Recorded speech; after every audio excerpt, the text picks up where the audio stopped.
2 ಗಂಟೆ ಸುದೀರ್ಘವಾಗಿ ನನ್ನ ಸಂಪುಟದೊಟ್ಟಿಗೆ ನಾನು ಚರ್ಚೆ ಮಾಡಿದ್ದೇನೆ. ನಾನು ಹಿಂದಿನ DK ಶಿವಕುಮಾರ್ ಅಲ್ಲ. ನನ್ನ ಆಡಳಿತ ನನ್ನದೇ ಆದಂಥ ವೈಖರಿಯಲ್ಲಿರುತ್ತೆ. ಈ ನೀರಾವರಿ ಖಾತೆ ತೆಗೆದುಕೊಂಡು ನಾನೇನು ಮಾಡಲಿ, ಆ ಖಾತೆಯನ್ನು ಕೊಡಬೇಕು, ನಾನು ರಾಜೀನಾಮೆಯನ್ನು ಕೊಡ್ತೇನೆ ಅನ್ನುವ ಮಟ್ಟಕ್ಕೆ ಮಾತಾಡಿದಾರಲ್ಲ. ಏನು ಸಾರ್ ಅಂತಂದರೆ ಅದಕ್ಕೆ ಅವರು ಬಹಳ ಸ್ಪಷ್ಟವಾಗಿ ನಿಖರವಾಗಿ ಕೊಟ್ಟ ಉತ್ತರ DK ಶಿವಕುಮಾರ್ ಅಂದರೆ ಏನು ಅನ್ನೋದನ್ನು ಬಹಳ ಸ್ಪಷ್ಟವಾಗಿ ಹೇಳಿದರು. ಈಗ ರಾಮಲಿಂಗಾರೆಡ್ಡಿಯವರು ಸಿದ್ದರಾಮಯ್ಯನವರು ಕೊಟ್ಟ ಮಾತಿನ ಪ್ರಕಾರ ನಡ್ಕೊಂಡಿಲ್ಲ ಅಂತ ಹೊಬ್ಬಾಡ್ತಾ ಇದ್ದವರು ಸಿದ್ದರಾಮಯ್ಯನವರು ಕೊಟ್ಟ ಮಾತನ್ನು ನಡೆಸ್ಕೊಂಡಿದ್ದಾರೆ. ಮತ್ತು ನನಗೆ ಕೊಟ್ಟ ಮಾತನ್ನು ಯಾಕೆ DK ಶಿವಕುಮಾರ್ ನಡೆಸ್ಕೊಟ್ಟಿಲ್ಲ? ಸತೀಶ್ ಜಾರಕಿಹೊಳಿ ಮನೆಯಲ್ಲೇ ಕೂತು ತನ್ನ 78 ಶಾಸಕರ ಬೆಂಬಲವನ್ನು ಬಗಲಲ್ಲಿಟ್ಕೊಂಡು ಅಮಿತ್ ಶಾ ಕಡೆ ನೋಡ್ತಾ ಇದ್ದಾರೇನೋ ಅನ್ನುವಂಥ ಸಂಶಯ ಎಲ್ಲರನ್ನೂ ಕಾಡ್ತಾ ಇದೆ.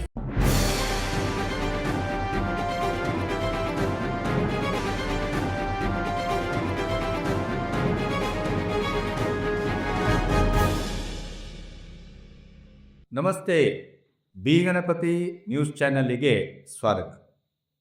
ಕೊನೆಗೂ ನಾವು ಅಂದುಕೊಂಡದ್ದು ಆಗಿದೆ. ಅದರ ಜೊತೆಗೆ ಹೆಚ್ಚು ಕಮ್ಮಿ 136 ಸೀಟಿನೊಂದಿಗೆ ಅತ್ಯಂತ ಭರ್ಜರಿಯಾಗಿ ಕರ್ನಾಟಕದ ರಾಜಕೀಯ ಚರಿತ್ರೆಯಲ್ಲೇ ಅವಿಸ್ಮರಣೀಯ ಅನ್ನುವ ಮಟ್ಟಕ್ಕೆ ಕಾಂಗ್ರೆಸ್ಸು ಜಯಬೇರಿಯನ್ನು ಬಾರಿಸಿದಾಗಲೇ ದೆಹಲಿಯಲ್ಲಿ ಸಿದ್ದರಾಮಯ್ಯ ಮತ್ತು DK ಶಿವಕುಮಾರರ ಮಧ್ಯೆ ಮುಖ್ಯಮಂತ್ರಿಯ ಪಟ್ಟದ ತಾಕಲಾಟ ಮತ್ತು ಸ್ಪರ್ಧೆ ನಡೀತಾ ಇರುವಾಗಲೇ ಈ ಬಾರಿ DK ಶಿವಕುಮಾರ್ ಅವರೇ ಕರ್ನಾಟಕದ ಮುಖ್ಯಮಂತ್ರಿ ಆಗಬೇಕು ಅಂತ ವಾದವನ್ನು ಮಂಡಿಸಿದ್ದೆ ನಾನು. ಯಾಕೆಂತಂದರೆ DK ಶಿವಕುಮಾರ್ ಅವರ ಶ್ರಮಕ್ಕೆ ಕೂಲಿ ದಕ್ಕಬೇಕು, DK ಶಿವಕುಮಾರ್ ಅವರ ಜಾಣ್ಮೆಗೆ ಕೂಲಿ ದಕ್ಕಬೇಕು, DK ಶಿವಕುಮಾರ್ ಅವರ ಹೋರಾಟಕ್ಕೆ ಪ್ರತಿಫಲ ದಕ್ಕಬೇಕು ಅನ್ನೋದನ್ನು ನಿರಂತರವಾಗಿ ನಾನು ವಾದಿಸ್ಕೊಂಡು ಬಂದಿದ್ದೆ. ಆ ಶುಭಗಳಿಗೆ ಆ ಒಂದು ಸುಸಂದರ್ಭ ಈಗ ಒದಗಿದೆ. DK ಶಿವಕುಮಾರ್ ಹೇಳ್ತಾರೆ, ಶುಭಗಳಿಗೆ ಶುಭ ಮುಹೂರ್ತ, ತಾಳ್ಮೆಗೆ ಕೊನೆಗೂ ಫಲ ದಕ್ಕಿದೆ. ಆಡಿದ ಮಾತಿನ ಪ್ರಕಾರ ಸಿದ್ದರಾಮಯ್ಯನವರು ಅಧಿಕಾರವನ್ನು ಬಿಟ್ಟುಕೊಟ್ಟಿದ್ದಾರೆ. ಸೋನಿಯಾ ಗಾಂಧಿ, ರಾಹುಲ್ ಗಾಂಧಿ, ಪ್ರಿಯಾಂಕಾ ವಾದ್ರಾ ನನಗೇನು ಮಾತು ಕೊಟ್ಟಿದ್ರೋ ಅದನ್ನು ಅವರು ನಡೆಸಿದ್ದಾರೆ. ಕಲ್ಯಾಣ ಕರ್ನಾಟಕ ನನ್ನ ಒಂದು ಕನಸು. ರೈತರು ಈ ನಾಡಿನ ಬೆನ್ನೆಲುಬು, ಕೂಲಿ ಕಾರ್ಮಿಕರು ನನ್ನ ಆದ್ಯತೆ. ನಾನು ಪ್ರೆಸ್ ಮೀಟ್ ಮಾಡುವಾಗ ಉತ್ತರಾಭಿಮುಖವಾಗಿಯೇ ಪ್ರೆಸ್ ಮೀಟ್ ಮಾಡ್ತೇನೆ. ನನ್ನ ಹಿಂದೆ ಯಾರೂ ಕೂತ್ಕೋಬೇಡಿ. 2 ಗಂಟೆ ಸುದೀರ್ಘವಾಗಿ ನನ್ನ ಸಂಪುಟದೊಟ್ಟಿಗೆ ನಾನು ಚರ್ಚೆ ಮಾಡಿದ್ದೇನೆ. ನಾನು ಹಿಂದಿನ DK ಶಿವಕುಮಾರ್ ಅಲ್ಲ. ನನ್ನ ಆಡಳಿತ ನನ್ನದೇ ಆದಂಥ ವೈಖರಿಯಲ್ಲಿರುತ್ತೆ. ನನಗೆ ಇರುವುದು 2 ವರ್ಷ. ಈ 2 ವರ್ಷವನ್ನು ನಾನು ಕಲ್ಯಾಣ ಕರ್ನಾಟಕಕ್ಕಾಗಿ ಮೀಸಲಿಟ್ಟಿದ್ದೇನೆ.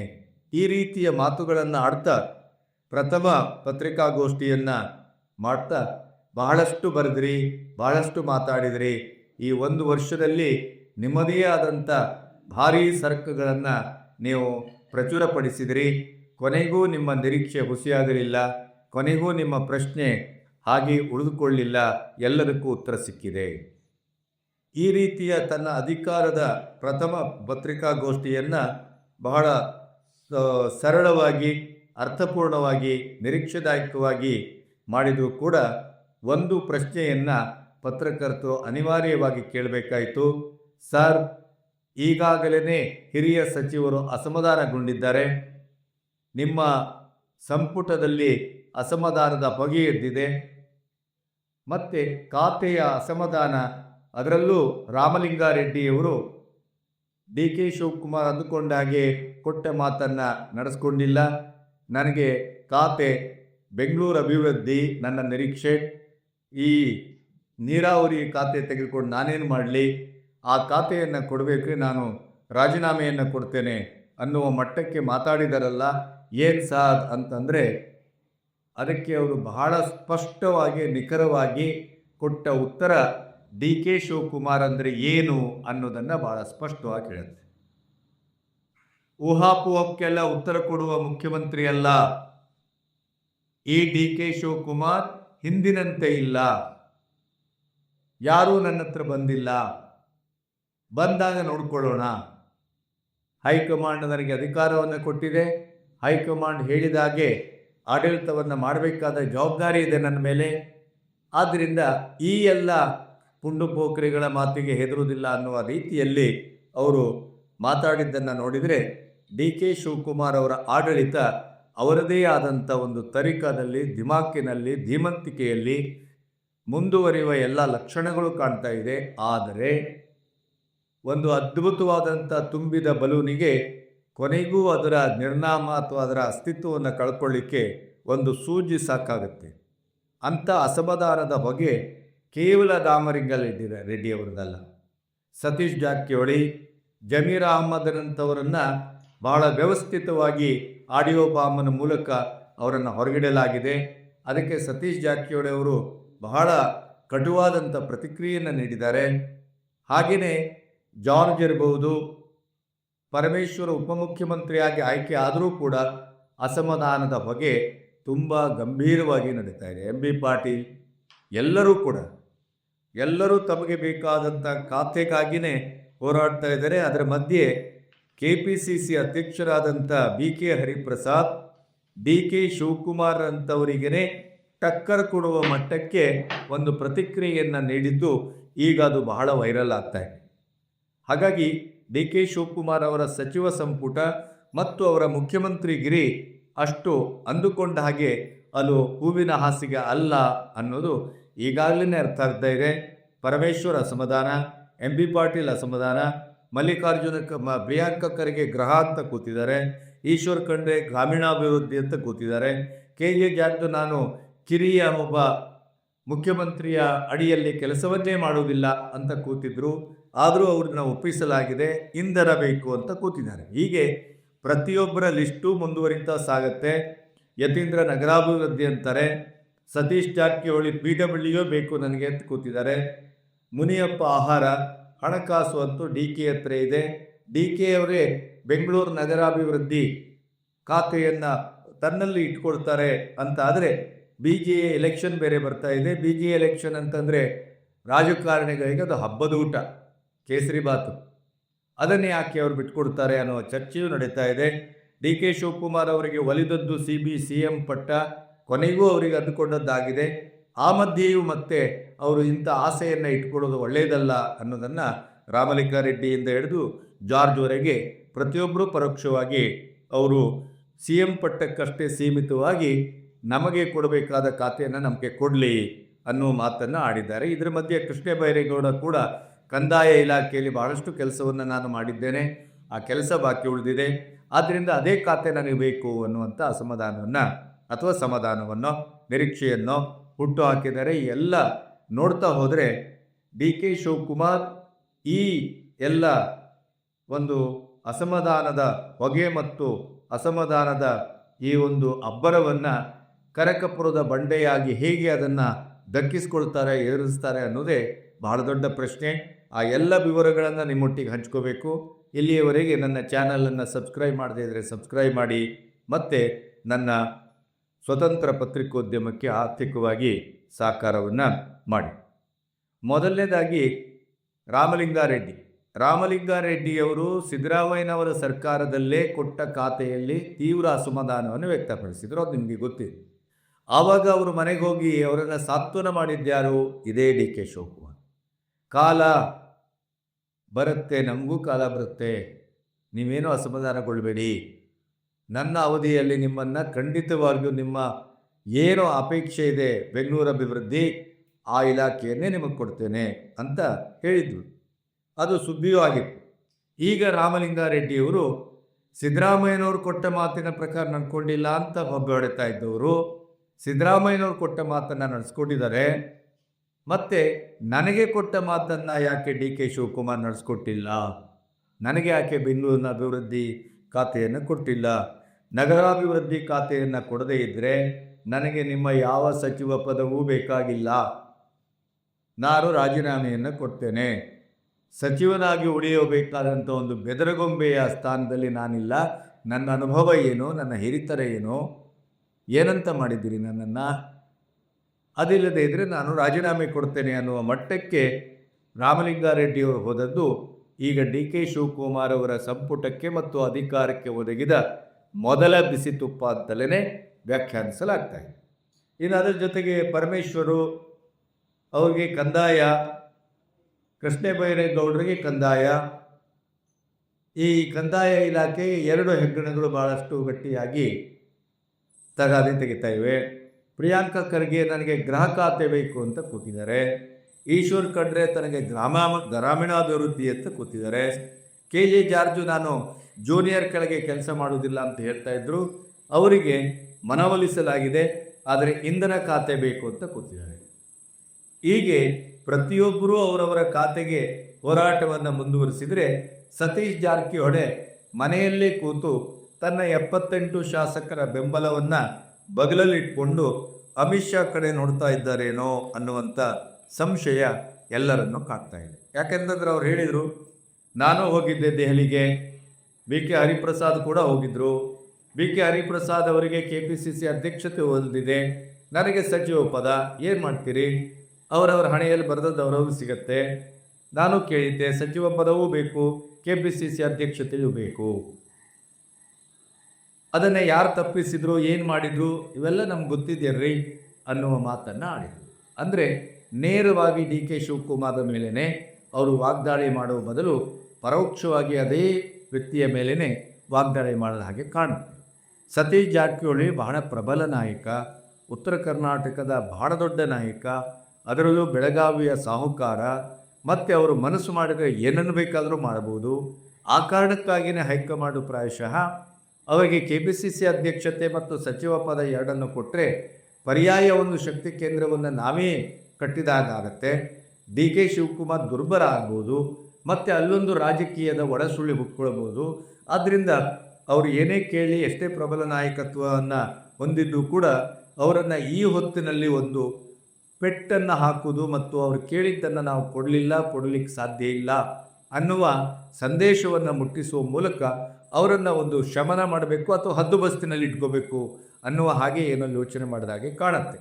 ಮತ್ತು ಡಿ ಕೆ ಶಿವಕುಮಾರ್ ಸ್ಪಷ್ಟವಾಗಿ ಅವರು ಬೆಳಗಾವಿ ರಾಜಕೀಯದಲ್ಲಿ ಜಾರಕಿಹೊಳಿಯವರ ವಿರುದ್ಧ ನಿರಂತರವಾಗಿ ನಿಂತಿದ್ದಾರೆ. ಜಾರಕಿಹೊಳಿಯವರಿಗೂ ಡಿ ಕೆ ಶಿವಕುಮಾರ್ಗೂ ಅದು NSAಗೆ ಅನ್ನೋದು ಎಲ್ಲರಿಗೂ ಗೊತ್ತು. ಆದರೆ ಮುಖ್ಯವಾಗಿ ಇರೋಂತಂದರೆ ಸಿದ್ದರಾಮಯ್ಯನವರು ಸತೀಶ್ ಜಾರಕಿಹೊಳಿ ಒಟ್ಟಿಗೆ ಬಂದವರು ಕಾಂಗ್ರೆಸ್ಸಿಗೆ, ಮತ್ತು ನಿರಂತರವಾಗಿ 5 ಸಮಾವೇಶವನ್ನು ಹುಬ್ಬಳ್ಳಿಯಲ್ಲಿ ನಡೆಸಿದಾಗ ಅದರ ಎಲ್ಲ ಜವಾಬ್ದಾರಿಯನ್ನು ವಹಿಸ್ಕೊಂಡವ್ರು ಯಾರು ಅಂತಂದರೆ ಅದು ನೇರವಾಗಿ ಸತೀಶ್ ಜಾರಕಿಹೊಳಿ.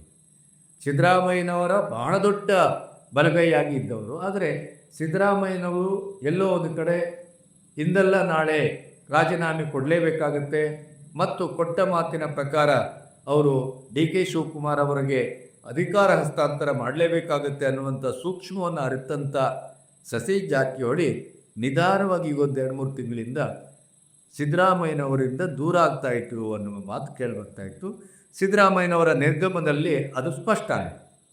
ಇವತ್ತು ಯಾರೇ ಆಗಲಿ ಬರ್ತಾರ್ರಿ ಹೋಗ್ತಾರ್ರಿ, ಅಧಿಕಾರ ಉಳಿತದೆ ಹೋಗ್ತದೆ, ಬಂದ ಅಧಿಕಾರ ಅವರೇನು ಶಾಶ್ವತವತ್ರಿ, ಅವರು ಹೋದ್ರೆ ಇನ್ನೊಬ್ಬರು ಬರ್ತಾರೆ. ಅದರಲ್ಲಿ ವಿಶೇಷ ಏನು ಅಂದರೆ ಇಡೀಯದಾಗಿ ನಾಡಿನಿಂದ ಹಿಡಿದು, ಜನರಿಂದ ಹಿಡಿದು, ಸಚಿವರಿಂದ ಹಿಡಿದು, ಶಾಸಕರಿಂದ ಹಿಡಿದು, ಸ್ವತಃ ಡಿ ಕೆ ಶಿವಕುಮಾರ್ ಅವರಿಗೆ ಸಿದ್ದರಾಮಯ್ಯನವರ ವಿದಾಯದ ಆರಾಧನೆಯನ್ನು ಅನುಭವಿಸಿ ಒಂದು ರೀತಿಯ ಅನುಭವಕ್ಕೆ ಜಾರುವ ರೀತಿಯಲ್ಲಿ ಕಣ್ಣಲ್ಲಿ ನೀರಿನ ಹನಿಯನ್ನು ಜಿನುಗಿಸಿದ್ದನ್ನು ನೋಡಿದರೆ ಇವರು ಹಾಗೆ ಮಾತಾಡಬೇಕಲ್ಲ, ಯಾಕಂದರೆ ಅನುಯಾಯಿಗಳು. ಹಾಗಿರುವಾಗ ಇವರು ಆಡಿದ ಮಾತೇನೋ ಬಂತಾರೆ ಹೋಗ್ತಾರೆ, ಅಧಿಕಾರ ಏನು ಶಾಶ್ವತವನ್ರಿ ಅಂತಾರೆ. ಅಂದರೆ ಡಿ ಕೆ ಶಿವಕುಮಾರ ಅಧಿಕಾರದ ಪದಗ್ರಹಣದ ಹೊತ್ತಲ್ಲಿ ಸಿದ್ದರಾಮಯ್ಯನವರಿಂದಲೂ ಕೂಡ ಒಂದು ಅಂತರದಲ್ಲಿ ಅವರು ಸಿದ್ದರಾಮಯ್ಯನವರ ಖಾಸಗಿ ವಲಯದಿಂದ ಔಟ್ ಆಗಿದ್ದಾರೆ ಅನ್ನೋದ್ರ ಬಗ್ಗೆ ಮಾತೇನ. ಇನ್ನು ಸತೀಶ್ ಜಾರಕಿಹೊಳಿ ಹಾಗಾದರೆ ಇಷ್ಟು ಪ್ರಬಲ ನಾಯಕತ್ವ, 78 ಶಾಸಕರ ಬೆಂಬಲ, ಹಣಕಾಸಿನ ಒಂದು ಶ್ರೀಮಂತಿಕೆ ಎಂದು ನಿಮ್ಗೆ ಕೇಳಬೇಡಿ. ಎಷ್ಟು ಶಾಸಕರನ್ನು ಬೇಕಾದರೂ ಅವರು ಕೊಂಡುಕೊಳ್ಳುವ ತಾಕತ್ತನ್ನು ಹೊಂದಿದವರು. ಇಂಥವರು ಹಾಗಾದರೆ ಸುಮ್ಮನೆ ಕೂತ್ಕೊಳ್ತಾರಾ ಅನ್ನುವ ಪ್ರಶ್ನೆ ಈಗ ಬಹಳಷ್ಟು ಕಾಡ್ತಾ ಇದೆ. ಡಿ ಕೆ ಶಿವಕುಮಾರ್ ಯಾವಾಗ ಅಧಿಕಾರ ಕೊಡ್ತಾರೆ ಅಂತ ಖಚಿತವಾಯಿತು, ಅವತ್ತೇ 78 ಶಾಸಕರೊಟ್ಟಿಗೆ ಸತೀಶ್ ಜಾರಕಿಹೊಳಿ ಬೇರೆಯೇ ದಾರಿ ಹಿಡಿದಿದ್ದಾರೆ. BJPಯ ಒಟ್ಟಿಗೆ ಒಂದು ಸಮ್ಮಿಶ್ರ ಸರ್ಕಾರ ರಚನೆ ಆದರೂ ಆಶ್ಚರ್ಯವಿಲ್ಲ ಅನ್ನುವ ಮಾತು ಕೇಳಿ ಬಂದಿತ್ತು. ನಾವು ವಿಡಿಯೋವನ್ನು ಮಾಡಿದ್ದು, ಅದು ಇವತ್ತು ವಿಜಯವಂತವಾಗಿದೆ. ಹಾಗಾಗಿ ಅದರಲ್ಲೂ ಅವರಿಗೆ KPCC ಅಧ್ಯಕ್ಷತೆ ಕೊಟ್ಟಿಲ್ಲ. ಈಗ ಸಚಿವ ಪದ ಕೊಡಲಾಗಿದೆ, ಖಾತೆ ಹಂಚಿಕೆ ಆಗಲಿಲ್ಲ, ಇಂಧನ ಖಾತೆ ಬೇಕು ಅಂತ ಕೂತಿದ್ದಾರೆ. ಅದು ಆಗತ್ತೋ ಇಲ್ಲೋ ಗೊತ್ತಿಲ್ಲ. ಹಾಗಾಗಿ ಇದೆಲ್ಲವೂ ಈಗ ಒಂದು ಹಂತದಲ್ಲಿ ಎಲ್ಲೋ ಡಿ ಕೆ ಶಿವಕುಮಾರ್ ಅವರನ್ನು ನಿರ್ವೀರ್ಯಗೊಳಿಸ್ತದೆಯೇ ಅನ್ನುವ ಪ್ರಶ್ನೆ ಭಾಳ ಗಟ್ಟಿಯಾಗಿ ಕಾಡ್ತಾ ಇದೆ. ಹಾಗಾದರೆ ಮುಂದೇನು ಅನ್ನುವಂಥ ಖಾತೆಯು ಕಾಡ್ತಾ ಇದೆ. ಈಗ ಸತೀಶ್ ಜಾರಕಿಹೊಳಿ PWDಗಾಗಿ ಅವರು ಹೋರಾಟ ಮಾಡ್ತಾರೆ. ಇಂಧನ ಖಾತೆಯನ್ನು KJ ಜಾರ್ಜ್ ಹಠ ಹಿಡಿದರೆ ಭಾಳ ಮುಖ್ಯವಾದ ಖಾತೆ PWD, ನಾನು ಅದನ್ನೇ ಮುಂದುವರಿಸ್ತೇನೆ, ಅದನ್ನೇ ಕೊಡಲಿ ಅಂತ ಕೂತಿದ್ದಾರೆ. ಅದನ್ನು ಕೊಡುವ ಸಾಧ್ಯತೆ ಭಾಳ ಕ್ಷೀಣ ಅಂತ ಕೇಳಿಬರ್ತಾ ಇದೆ. ಹಾಗಾದರೆ ಸತೀಶ್ ಜಾರಕಿಹೊಳಿಗೆ KPCC ಅಧ್ಯಕ್ಷತೆಯೂ ಸಿಕ್ಕಿಲ್ಲ, PWDಯೂ ಸಿಗ್ತಾ ಇಲ್ಲ. ಹಾಗಾದರೆ ಮುಂದೇನು? ಇದು ಒಂದು ದೊಡ್ಡ ಮಗ್ಗುಲ ಮುಳ್ಳಾಗಿ ಡಿ ಕೆ ಶಿವಕುಮಾರರ ಕಾಡುವ ಪ್ರಶ್ನೆ ಅಂತ ಎಲ್ಲರೂ ಭಾವಿಸಲಾಗ್ತಾ ಇದೆ. KJ ಜಾರ್ಜ್ ಅಸಮಾಧಾನ, ಇನ್ನು ಹಣಕಾಸು DK ಅವರ ಹತ್ರ ಇಟ್ಕೊಳ್ತಾರೆ, ಬೆಂಗಳೂರು ನಗರಾಭಿವೃದ್ಧಿಯನ್ನು DK ಇಟ್ಕೊಳ್ತಾರೆ ಅಂತಾದರೆ ಇಡೀ ಕಾಂಗ್ರೆಸ್ಸಿನ ಹಿರಿಯ ಸಚಿವರೆಲ್ಲರೂ ಹಿಂದೆ ಆಗಿದ್ದವರು ಮತ್ತು ಹಿರಿಯ ಶಾಸಕರೆಲ್ಲರೂ ತೀವ್ರವಾದಂಥ ಅಸಮಾಧಾನ ಮತ್ತು ಆಸ್ಫೋಟಕ್ಕೆ ಅವರು ದಾರಿ ಮಾಡಿಕೊಡ್ತಾರೆ ಅನ್ನುವಂಥ ಮಾತು ಕೇಳಿಬರ್ತಾ ಇದೆ. ಇದರ ಮಧ್ಯೆ ಹರಿಪ್ರಸಾದ್ ಅವರು KPCC ಅಧ್ಯಕ್ಷತೆ ವಹಿಸ್ಕೊಂಡಂಥ ಪ್ರಥಮ ಪ್ರೆಸ್ ಮೀಟಲ್ಲೇ ಡಿ ಕೆ ಶಿವಕುಮಾರ್ ಅವರಿಗೆ ಬಾಂಬನ್ನೇ ಹಾಕಿದ್ದಾರೆ ಅಂತ ನಾವು ವ್ಯಾಖ್ಯಾನಿಸಬೇಕಾಗುತ್ತೆ. ಯಾಕೆ ಹೇಳ್ತಂತಂದರೆ, ಕಾಂಗ್ರೆಸ್ ಅನ್ನೋದು ಆಲದ ಮರ, ಅದರ ಅಡಿಯಲ್ಲಿ ಎಲ್ಲರೂ ಬರ್ತಾರೆ, ಡಿ ಕೆ ಶಿವಕುಮಾರ್ ಸಮೇತ. ನಿಮಗೆ ಯಾರ್ಯಾರಿಗೆ ಅಧಿಕಾರ ಬೇಕೋ ನೀವು ಡಿ ಕೆ ಶಿವಕುಮಾರ್ ಹತ್ರ ಹೋಗಿ. ಯಾರ್ಯಾರು ಕಾಂಗ್ರೆಸ್ಸಿನ ಪಕ್ಷವನ್ನು ಬಲ ಮಾಡಬೇಕೋ ಅಥವಾ ಪ್ರಿಯಾಂಕಾ ವಾದ್ರನಿಂದ ಹಿಡಿದು ಸೋನಿಯಾ ಗಾಂಧಿ ಅವರಿಂದ ಹಿಡಿದು ರಾಹುಲ್ ಗಾಂಧಿ ಅವರಿಗೆ ಮತ್ತು ಮಲ್ಲಿಕಾರ್ಜುನ ಖರ್ಗೆ ಅವರವರಿಗೆ ನೀವು ಯಾವ ಕಾಂಗ್ರೆಸ್ಸಿನ ಈ ಎಲ್ಲ ನೇತಾರರ ಕೈ ಬಲ ಮಾಡಬೇಕು ಅಂತಿದ್ದೀರೋ, ಕೈಯನ್ನು ಬಲಗೊಳಿಸಬೇಕು ಅಂತಿದ್ದೀರೋ, ಅವರೆಲ್ಲರೂ ನನ್ನ ಕಡೆ ಬನ್ನಿ. ಅಧಿಕಾರ ಬೇಕಾದವರು DKC ಕಡೆ ಹೋಗಿ ಅಂದರೆ ಇದರ ಅರ್ಥ ಏನು? ಅಧಿಕಾರಕ್ಕಾಗಿ DKC ಅವರು ಹೋರಾಟ ಮಾಡಿರೋಂಥನೋ, DKC ಅವರೊಟ್ಟಿಗೆ ಹೋದವರೆಲ್ಲ ಅಧಿಕಾರಕ್ಕಾಗಿ ಹೋಗೋರು, ಪಕ್ಷಕ್ಕಾಗಿ ಹೋಗೋರಲ್ಲ ಅಂತನೋ, ಆ ಮೂಲಕ ಪಕ್ಷದ ನಿಷ್ಠೆಯನ್ನು ಡಿ ಕೆ ಶಿವಕುಮಾರ್ ಅಂತವರ ವ್ಯಕ್ತಿತ್ವದಲ್ಲೂ ಕೂಡ ನೀವು ಪ್ರಶ್ನೆ ಮಾಡುವ ಮಟ್ಟಕ್ಕೆ ಬಂದ್ರ BK ಹರಿಪ್ರಸಾದ್. ನಿನ್ನೆ ಮೊನ್ನೆ ಬೇರೆ ಬೇರೆ ಅಧಿಕಾರ ಇಲ್ಲದೇನೆ ಏನೋ ನೀರಿನಿಂದ ತೆಗೆದು ಮೀನಿನ ಹಾಗೆ ಏನೋ ಸಿದ್ದರಾಮಯ್ಯನವ್ರ ವಿರುದ್ಧವೂ, ಆಮೇಲೆ ಈಗ ಸಿದ್ದರಾಮಯ್ಯನ ಪರ, DKC ವಿರುದ್ಧ, DKC ಪರ, ಈ ಎಲ್ಲ ಬ್ಯಾಟಿಂಗ್ ಮಾಡ್ಕೊಂಡು ಬಂದತ್ತ ವಿಚಿತ್ರ ಮತ್ತು ವಿಕ್ಷಿಪ್ತ ಎಲ್ಲವನ್ನೂ ನೋಡಿದ್ವಿ. ಈಗ KPCC ಅಧ್ಯಕ್ಷ ಪದವಿ ಅನಾಯಾಸವಾಗಿ ಧಕ್ಕೆ ಬಿಡ್ತು ಅನ್ನುವ ಕಾರಣಕ್ಕಾಗಿ ಅದರ ಮೇಲೆ ಹೇಳ್ತಾರೆ, ನಾನು ಹಿಂದುಳಿದ ವರ್ಗದವನು ಅಂತ ಭಾವಿಸಬೇಡಿ, ಮುಂದುವರೆದವ್ರಿಗಿಂತ ಮುಂದುವರೆದವನು ನಾನು. ಈ ರೀತಿಯ ಹೇಳಿಕೆಗಳನ್ನೆಲ್ಲ ಕೊಡ್ತಾ ಇರೋದನ್ನು ಗಮನಿಸಿದರೆ ಈ KPCC ಅಧ್ಯಕ್ಷತೆಯ ಗಾದಿಗೆ ಏರಿದಂಥ BK ಹರಿಪ್ರಸಾದ್ ಕೂಡ ಎಲ್ಲೋ ಒಂದು ಕಡೆ DKC ಅವರಿಗೆ ಇವರು ರೂಬುತ್ತಾರೆ ಗ್ಯಾರಂಟಿ, ಅವರ ತಲೆ ಮೇಲೆ ಕೂತ್ಕೊಳ್ಳಿಕ್ಕೆ ಮುಂದಾಗಿದ್ದಾರೆ. ಅದನ್ನೇ DKC ಅವರು ಸಹಿಸ್ತಾರ? DKC ಅವರ ಧೀಮಂತಿಕೆ ಎದುರು ಇವರು ಹೇಳ್ತಾರೆ 70ರ ದಶಕದಿಂದ ಕಾಂಗ್ರೆಸ್ ಕಟ್ಟದವನು ನಾನು ಅನ್ನುವಂಥ ಮಾತಲ್ಲೇ ಬರ್ತಾ ಇದೆ. ನೀವು ಯಾರು ಅಂತ? 75 ಬಂದವರು ನೀವು ಯಾರು? ನಾನು 70ರ ದಶಕದಲ್ಲೇ ನೋಡಿದವನು ರಾಜಕೀಯದ. KPCC ಅಧ್ಯಕ್ಷತೆ ನಮಗೆ ಬುದ್ಧಿ ಹೇಳಿ ಬರಬೇಡಿ ಮುಖ್ಯಮಂತ್ರಿಗಳು ಈ ಆಲದ ಮರದ ಅಡಿಯಲ್ಲಿ ಬರ್ತಾರೆ ಅನ್ನುವ ರೀತಿಯಲ್ಲಿ ಡಿ ಕೆ ಶಿವಕುಮಾರ್ ಅವರಿಗೆ ಒಂದು ಟಾಂಗ್ ಕೊಟ್ಟು ಡಿ ಕೆ ಶಿವಕುಮಾರ್ ಅವರನ್ನೇ ಒಂದು ಹದ್ದು ಬಸ್ನಲ್ಲಿ ಇಟ್ಕೊಳ್ಳುವ, ನಾನು ಅಧ್ಯಕ್ಷ, ನಾವು ಹೇಳ್ದಂಗೆ ಕೇಳಬೇಕು ಅನ್ನುವ ಮಟ್ಟಕ್ಕೆ ಹರಿಪ್ರಸಾದ್ ಅವರ ಮಾತು ಬಂದಾಗಿ ಕಾಣುತ್ತೆ. ಹಾಗಾಗಿ ಈ ಎಲ್ಲ ರೀತಿಯ ವರಸೆ, ಗುಂಪುಗಾರಿಕೆ, ಆಮೇಲೆ ನಮಗೆ ಬೇಕಾದಂಥ ಖಾತೆಗಳು, ಇದೆಲ್ಲವನ್ನ ನೋಡ್ತಾ ಹೋದರೆ ಇದೆಲ್ಲವೂ ಡಿ ಕೆ ಶಿವಕುಮಾರ್ ಅವರಿಗೆ ಸುಖದ ಹಾದಿಯನ್ನು ಒದಗಿಸಲಾರದು ಅನ್ನುವ ಮಾತು ಕೇಳಿಬರ್ತಾ ಇದೆ. ಅದರ ಮಧ್ಯೆ ಜಮೀರ್ ಅಹಮದ್ ಖಾನ್ನ ಪ್ರಶ್ನೆ ಇನ್ನೂ ಜೀವಂತವಾಗಿ ಉಳಿದಿದೆ. ಸತೀಶ್ ಜಾರಕಿಹೊಳಿ ಅವ್ರ ಹೇಳ್ತಾರೆ, ಇಲ್ಲಿವರೆಗೆ 1.5 ತಿಂಗಳಿಂದಲೇ ಆ ಆಡಿಯೋ ಇತ್ತು, ಅವ್ರ ಮೇಲೆ ಚಾಟ್ ಮಾಡ್ತಾರೆ ಅಂತಲೂ ಇತ್ತು, ಅವರನ್ನು ಪಕ್ಷದಿಂದ ಉಚ್ಚಾಟಿಸ್ತಾರೆ ಅಂತಿತ್ತು, ಇತ್ಯಾದಿ ಇತ್ಯಾದಿ ಎಲ್ಲವೂ ಇತ್ತು. ಅದು ಒಂದ್ಸರಿ ಶಮನವೂ ಆಯಿತು, ಯಾವುದೇ ಸುದ್ದಿ ಇರಲಿಲ್ಲ. ಇದ್ದಕ್ಕಿದ್ದಾಗೆ ಸಂಪುಟ ಪುನಾರಚನೆ, ಇವರ ಅಧಿಕಾರದ ಪದಗ್ರಹಣ. ಆಮೇಲೆ ಇನ್ನೊಂದೇನು ಅಂತಂದರೆ,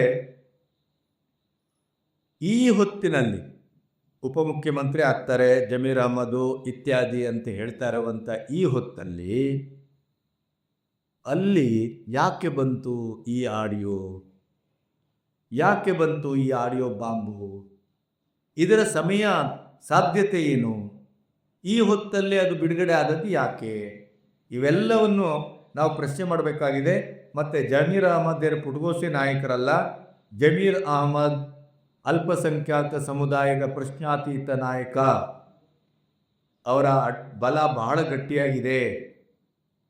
ಹಾಗಾಗಿ ಜಮೀರ್ ಅಹಮದನನ್ನು ಹಣಿಲಿಕ್ಕೆ ಹೊರಟವರು ಯಾರು ಅಂತ ನಮ್ಗೆ ಗೊತ್ತು. ಅದಕ್ಕೆ ಎಲ್ಲಿ ಪ್ರತಿಕ್ರಿಯಿಸಬೇಕು ಅಂತ ಗೊತ್ತಿದೆ. ಇದು ಪಕ್ಷಕ್ಕಾಗಲಿ ಇನ್ನೊಬ್ಬದಕ್ಕಾಗಲಿ ಬಹಳ ದೊಡ್ಡ ಡ್ಯಾಮೇಜನ್ನು ಮಾಡುವಂಥದ್ದು ಅನ್ನುವ ಮಾತನ್ನು ಹೇಳುವ ಮೂಲಕ ಸತೀಶ್ ಜಾರಕಿಹೊಳಿ ನೀವು ಅಂದ್ಕೊಂಡಾಗೆ ನಾನು ಇಲ್ಲ, ಅಥವಾ ನಾನು ಸುಮ್ಮನೆ ನೀವು ಕೊಟ್ಟ ಖಾತೆಯನ್ನು ಕಟ್ಟಿದ ಗೂಟ ಹಾಕಿದ ಹುಲ್ಲು ಅಂತ ಮೇಯ್ತೇನೆ ಅಂತ ಭಾವಿಸಬೇಡಿ. ನನ್ನದೇ ಆದಂಥ ಚಾರ್ಮು, ನನ್ನದೇ ಆದಂಥ ಒಂದು ಬಲ, ನನ್ನದೇ ಆದಂಥ ಒಂದು ಸಚಿವ ಅಥವಾ ಶಾಸಕರ ಬೆಂಬಲ ಇವೆಲ್ಲವೂ ಇದೆ. ನಾವು ಎಲ್ಲೆಲ್ಲಿ ಏನೇನು ಮಾಡಬೇಕು ಅದನ್ನು ನಾವು ಮಾಡ್ತೇವೆ ಅನ್ನುವಂಥ ಒಂದು ಸೂಚನೆಯನ್ನೇನಾದರೂ ಕೊಟ್ಟರೇನೋ ಅಂತಲೂ ಅನ್ನಿಸ್ತಾ ಇದೆ.